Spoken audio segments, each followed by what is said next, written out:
So what's up mga kalapatids, and good morning sa ating lahat. Welcome back dito sa Polof TV. For today's vlog is mag-abang tayo dito sa ating kalapatids. Ayan na si GM. So bali abangan natin yung kanyang trayo mga kalapatids na nakalaban kay Eddie Tulop mga kalapatids. Kasi nag-ano sila mga kalapatids, nag 3v3 mga kalapatids, no? So yun ang abangan natin dito sa pauwian ni GN Tagley. So intro mo tayo mga kalapatids. Bye.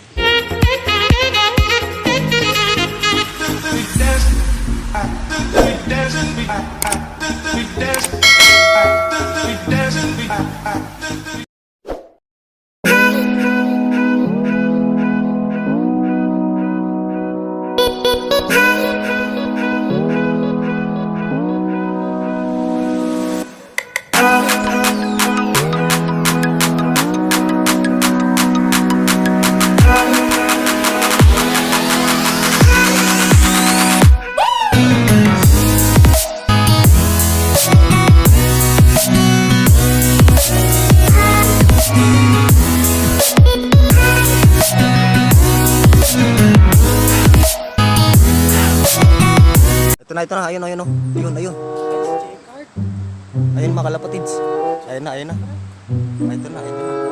na mga kalapatids, ito na, ibon, ayun na,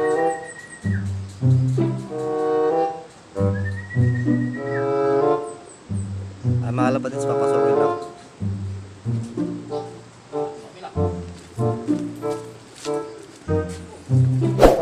Nako, ganun yung pakpak ko na, ganun yung pakpak.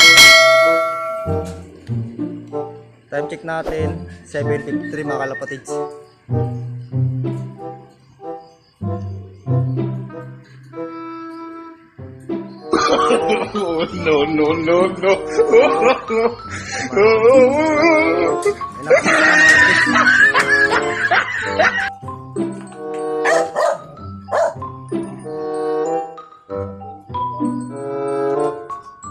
Mga kalapatids, dito lang tayo mga kalapatids. Ano, mayroon ng isa dun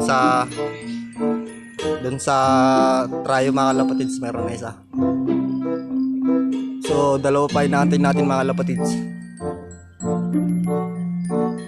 Ayun, nakalak na. 3685. Yun, nakalak na mga kalapatids. Isa na. Sa mga kalapatids, dalawa pa inaantay namin na nakatrayo mga kalapatids. Ayan, nag-aabang-abang pa kami dito sa lop. Ayan, meron na isa mga kalapatids, so dalawa na lang. Kukuha yan ng dive mga kalapatids. Ito na mga kalapatids. Ito na mga kalapatids. Ito na mga kalapatids.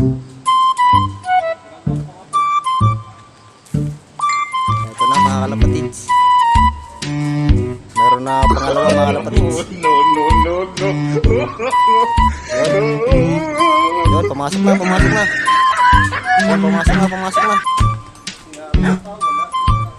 So mga kalapatids, so bali dalawa na yung yung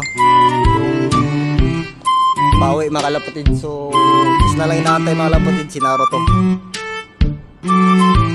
dun sa nakatrayo ni Eddie Tulop mga kalapatids.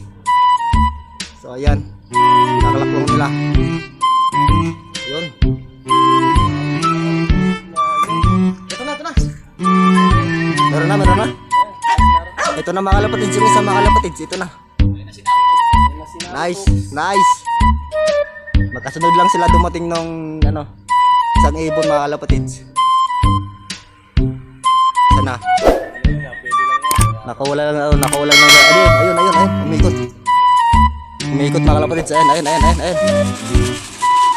nakawalan ng dahil mga kalapatids, nakuha.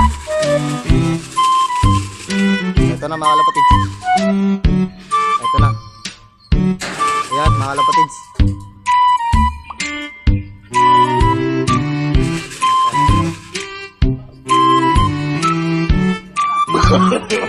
No.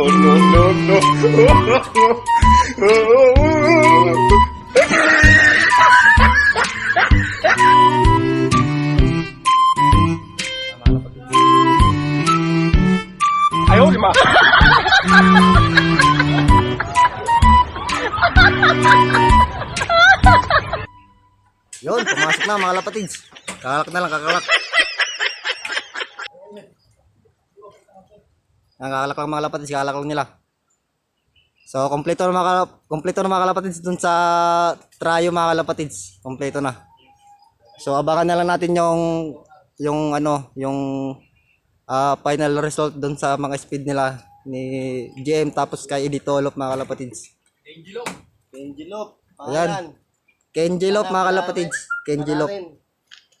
Ayan. So, tapos na dun sa tryo mga kalapatids. Ang abangan. So yun mga kalapatids, so tapos na abangan natin dun sa tatlong tryo mga kalapatids. So possible winner si Kenjilop mga kalapatids, no? So kasi tinignan sa clocking din si Editolop is wala pa yung kanyang ibon mga kalapatids, so or di pa nakapag-lock mga kalapatids.